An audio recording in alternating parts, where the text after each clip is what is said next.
there was an old fire base up near south of the Saison River, near the Cambodian border. And they told us there hadn't been any Americans there in years. I don't know. I don't remember how many years. But we went in by helicopter. The first helicopter in, the guys that were on that bird said that there was a tiger and two cubs that was there and ran away as they were landing. They could see it. Well, we dug holes, we built bunkers. There was a lot of grass in that area before the tree line. So we cleared that. We burned that off with JP4 jet fuel. Then we set out trip flares and concertina wire. Well, at night, every once in a while, a trip flare would go off, and you could see a tiger running away from where the flare was.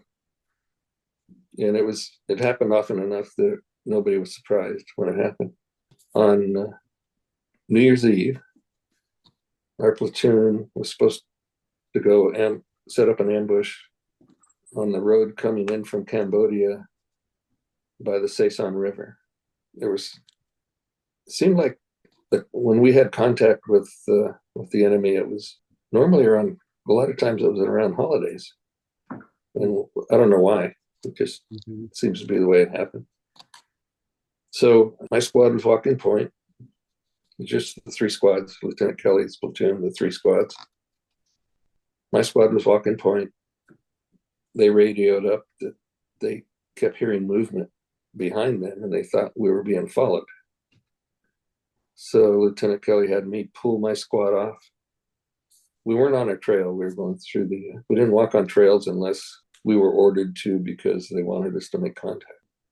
So we pulled off to the side of the route that the rest of the platoon was going, and there were big trees there, and we got behind the trees and waited, and we did hear movement, some kind of movement back there, but it never appeared.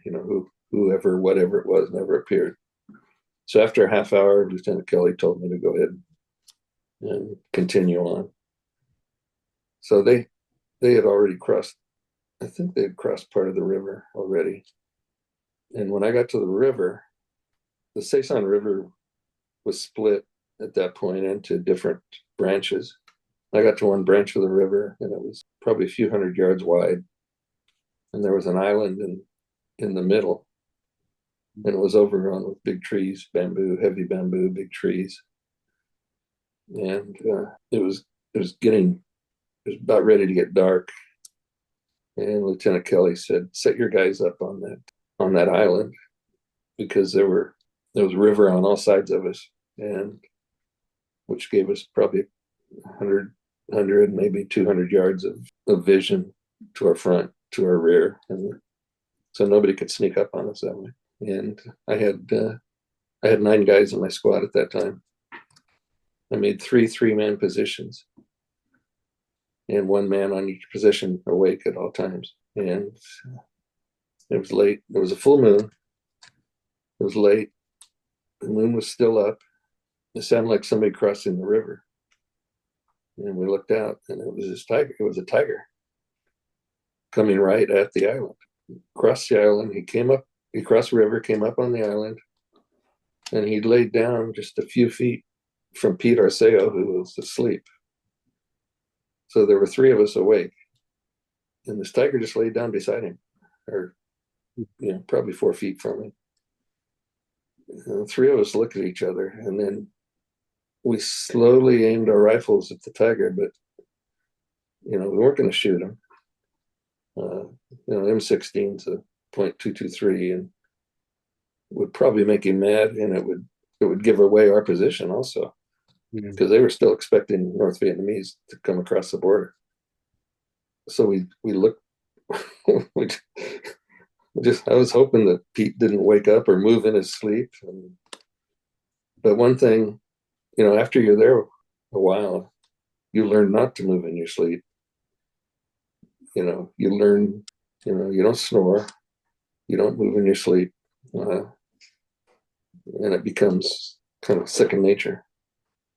So I don't really know how long that tiger was there, but it seemed like an hour, but it was probably just a few minutes. It got up and went back the way it had come across the river, back across the river. So this might seem like a strange question. So, one of the reasons you didn't want, probably the main reason you don't want to shoot the tiger is that it gives away your position. But I've talked to vets over the years, and they'll sometimes talk about situations where animals get killed, and we're not talking about cobras and pythons, things like that. So it's always mammals, and usually big mammals that we're concerned about. Water buffalo and things like that. And vets say, there's that feeling that, these poor animals that had nothing to do with this disaster that the humans had created, that they are also paying the price for this war. The sense of relief at not shooting the tiger, it's primarily or only about not giving away your position. And then also that, nothing happened with Pete, so that, that wasn't a problem. But was there also a sense of relief that, we didn't have to shoot this thing because it wasn't part of the war, and a sense of relief that we didn't have to shoot something that wasn't part of this mess that the humans had created? Yeah, no, nobody wanted to, kill a tiger.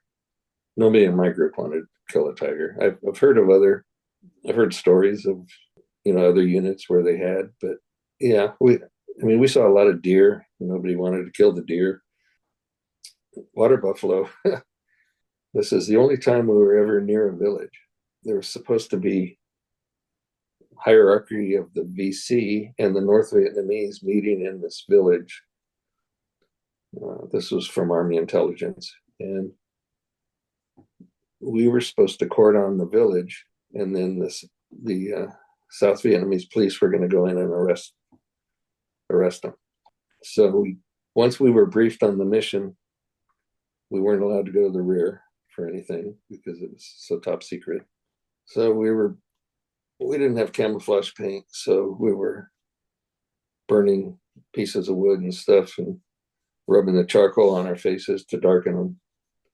And we waited till sundown to leave the fire base, and then we humped all night. Yeah. And we set up a cordon. My my squad was on the side of a field, a farmer's or a field that had water buffalo in it. As we set up there, and all we were supposed to do was, if anybody was trying to leave, we were supposed to take them into custody if they were trying to leave. But these water buffalo came over and took exception to us, and it's funny because they backed up uh, rear end to rear end and made like a circle with about 5 or 6 water buffalo. And every once in a while, one of them would break out and would charge us, and we were laying on the ground, and it would get 10 or 12 feet from us, and it would stop, and it would go back to the group, and then maybe a little bit later, another one would break out and charge us and stop short. And this happened the whole time we were there. Uh, nobody. They kept stopping. But we, I'm sure you had your weapons trained on them yeah, I don't. in Yeah, case they I'm not tried. sure M16 would have done much to Right. to water buffalo, but